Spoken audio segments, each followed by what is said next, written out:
coffee မနက်ခင်းတိုင်းမှာဒါမှမဟုတ်နေ့လယ်နေ့ခင်းဒီမှာလူတော်တော်များများတောက်သုံးနေကြတယ်ဒီအရာသူနောက်ွယ်မှာမယုံနိုင်စရာခီးရှည်ကြီးတစ်ခုရှိနေပါတယ်ဒီနေ့တော့အဲ့ဒီအကြောင်းကိုပဲပြောပြသွားမှာပါ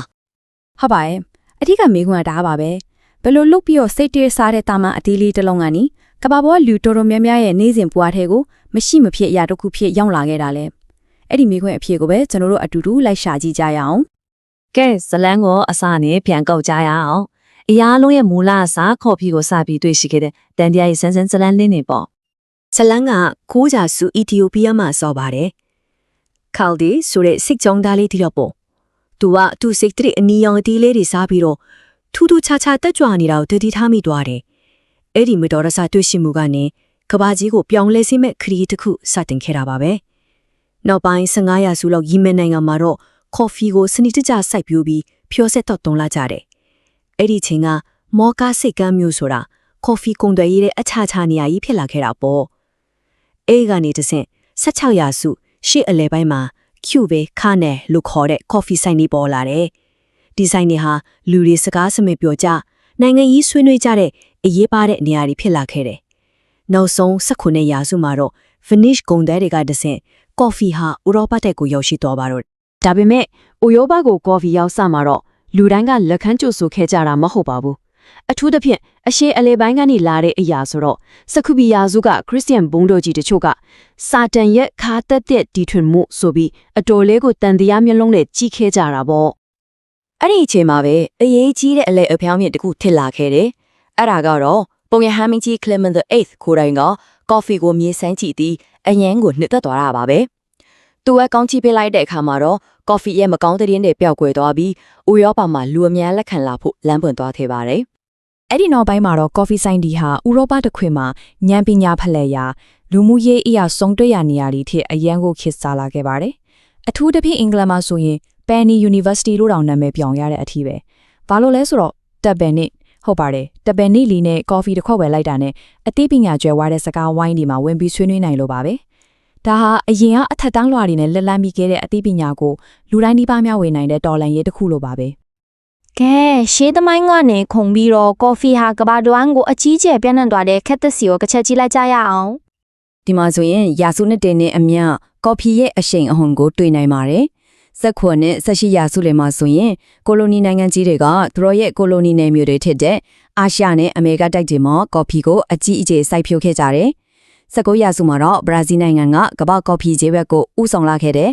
1900ကမှာဖြော်ဝင်းကော်ဖီ instant ကော်ဖီပေါ်လာတော့ကော်ဖီတောက်ရတာပိုလွယ်ကူသွားပြီးလူတိုင်းနှီးပါတောက်သုံးလာနိုင်ခဲ့တယ်ပြီးတော့1987မှာ Starbucks ပေါ်လာတာကခေတ်သစ်ကော်ဖီဆိုင်ယဉ်ကျေးမှုကိုစတင်ခဲ့တာပါပဲအခုလက်ရှိမှာတော့ third wave လို့ခေါ်တဲ့လှုပ်ရှားမှုက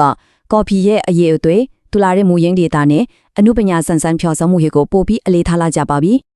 ကော်ဖီရဲ့တမိုင်းကြောင်းကို ပြောပြပြီးဆိုတော့အခုကော်ဖီစေ့တဲ့ကြောင်းနည်းနည်းလောက်စစ်ကြည့်အောင်ကမ္ဘာဈေးကွက်ကိုလွှမ်းမိုးထားတဲ့အဓိကကော်ဖီစေ့အမျိုးအစားနှစ်ခုရှိပါတယ်အဲ့ဒါတွေကဘာတွေလဲဘာတွေကွာခြားလဲဆိုတာကိုကြည့်လိုက်ကြရအောင်ကမ္ဘာကော်ဖီဈေးကွက်ကိုခြုံကြည့်လိုက်ရင်ကစားသမားကြီးနှစ်ယောက်ကိုပဲအဓိကတွေ့ရမှာပါကမ္ဘာကော်ဖီတောက်ထုံမှုရဲ့60နဲ့80ရာခိုင်နှုန်းလောက်က Arabica ဖြစ်ပြီးတော့30နဲ့40ရာခိုင်နှုန်းက Robusta ဖြစ်ပါတယ်။ကျန်တဲ့မျိုးစားတွေအားလုံးပေါင်းမှ1ရာခိုင်နှုန်းလောက်မပြည့်ပါဘူး။ဆိုတော့ကော်ဖီကြောင်းပြောရဲ့ဒီနှမျိုးကိုတော့ခြံထားလို့မဖြစ်ပါဘူး။ဒီနှမျိုးဘာကွာလဲဆိုတော့ Arabica ကပို့ပြီးတော့တိမ်မွေ့တယ်နူးညံ့တယ်သူ့ရတာကချုံမြင်ပြီးတတိနံဘာရနံလေးတွေနဲ့ရှုပ်ရှုပ်ထွေးထွေးလေးခံစားရတယ်။ကဖင်းတာကလေးနေပါတယ်။ Robusta ကတော့အားအင်အပြည့်နဲ့တက်ကြွနေတဲ့တငယ်ချင်းလိုပဲရတာကပိုပြင်းတယ်ခါတက်သည်အခွာမာသည်တစ်သားရဲ့နဲ့ဘက်ကိုသွားတယ်သူရဲ့အားသာချက်ကတော့ကဖင်းတာတိတိတတာပိုများတာပါပဲဒါကြောင့် espresso နဲ့ပျော်ဝင်ကော်ဖီဒီမှာသူ့ကိုအဓိကသုံးကြတာပေါ့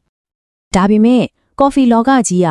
Arabica နဲ့ Robusta နှမျိုးတွေနဲ့ပဲရမနေပါဘူးလူသိမသိသေးတဲ့ရှားပါပြီးအယမ်းထူးခြားတဲ့မျိုးကွဲတွေလည်းရှိပါသေးတယ်အဲ့ဒီအကြောင်းကိုဆက်ပြီးစူးစမ်းကြည့်ကြရအောင်ဒီကနန်းကိုကြည့်လိုက်ပါတရားခိုင်နှုန်းတော့မပြည့်ဘူးကဘာပေါ်မှာ Liberica နဲ့ Excelsa Coffee ဆေးတွေရဲ့စုစုပေါင်းတောက်တုံမှုဟာဒီလောက်ကိုနဲပါတယ်ဒါကသူတို့ဘလောက်ရှားပါတယ်ဘလောက်ထူးခြားတယ်ဆိုတော့ပြနေရပါပဲဒီ coffee တစ်ခွက်ကိုမီးစမ်းခွင့်ရတယ်ဆိုတာတကယ့်ကိုထူးခြားတဲ့အတွေ့အကြုံတစ်ခုလို့ပြောလို့ရပါတယ် ဒီရှားပါမျိုးကွဲတွေရဲ့အရာသာကဘယ်လိုရှိလဲဆိုတော့ Liberica ဆိုရင်မိကြီးလက်ကနေတောထဲရောက်သွားတယ်လို့မျိုးမိကိုနန့်တစ်သားနန့်ဒီနဲ့အတူပန်းရနန့်တင်းတင်းလေးကိုခန်းစားရမှာပါတခါလေပြားရီအနောက်ထာမမုံပင်နေသီးလိုမျိုးအရာသာဘုတ်ကိုတောင်ရောက်သွားတတ်ပါလေexercise ကလို့ချင်းပြုံးပြုံးနဲ့တစ်တိအရာသာကိုအခြေခံပြီးအရာသာကရှုပ်ထွေးတယ်အလင်းနဲ့အမောင်ချင်းတာနဲ့ခါတာကိုပေါင်းဆက်ထားတယ်လို့မျိုးပေါ့ဒါကြောင့် coffee ရောဆက်မှုတွေမှာနှက်ဆိုင်မှုထပ်ပေါင်းထည့်ခြင်းရင်တို့ကိုသုံးကြပါတယ် ကဲအခုပြောခဲ့တဲ့များကိုခြုံပြီးတော့ဒီစရာလေးနဲ့ကြည့်လိုက်ရအောင်ကော်ဖီဆေး၄မျိုးလုံးရဲ့အဓိကအချက်ဒီကိုဒီနေရာထဲမှာနှိုင်းယှဉ်ကြည့်နိုင်ပါတယ်အာရာဘီကာရဲ့ချုံမြင့်မှုကနေရိုဘိုစတာရဲ့ပြင်းထန်မှုပြီးတော့လီဘရီကာနဲ့एक्सेလ်ဆာတို့ရဲ့ထူးခြားဆန်းဖျားရဲ့အရာသာတွေအထိကော်ဖီလောကကြီးဘယ်လောက်ကျေပြန့်တယ်ဆိုတာကိုဒီစရာလေးကတက်တည်ပြနေပါလေစိတ်တုံးသွားလေးတယောက်ရဲ့တရေဆောင်အဖြစ်စတင်ခဲ့တဲ့အရာတစ်ခုကနေကဘာလုံးဆိုင်ရာယဉ်ကျေးမှုရဲ့အမတ်တင်ဂီတာတစ်ခုဖြစ်လာတဲ့ခီကော်ဖီရဲ့ခီကတကယ်ကိုအံ့ဩစရာပါဒါဆိုရင်ကော်ဖီရဲ့အနာဂတ်ကတော့ဘယ်လိုပုံစံဖြစ်လာနိုင်မလဲရေရှည်တည်တတ်မှုရေသွင်းတဲ့ယဉ်ကျေးမှုဆိုင်ရာရှုထောင့်တွေကနေဆက်လက်စဉ်းစားစရာမေးခွန်းတစ်ခုအဖြစ်ခြံထားထည့်ခြင်းပါတယ်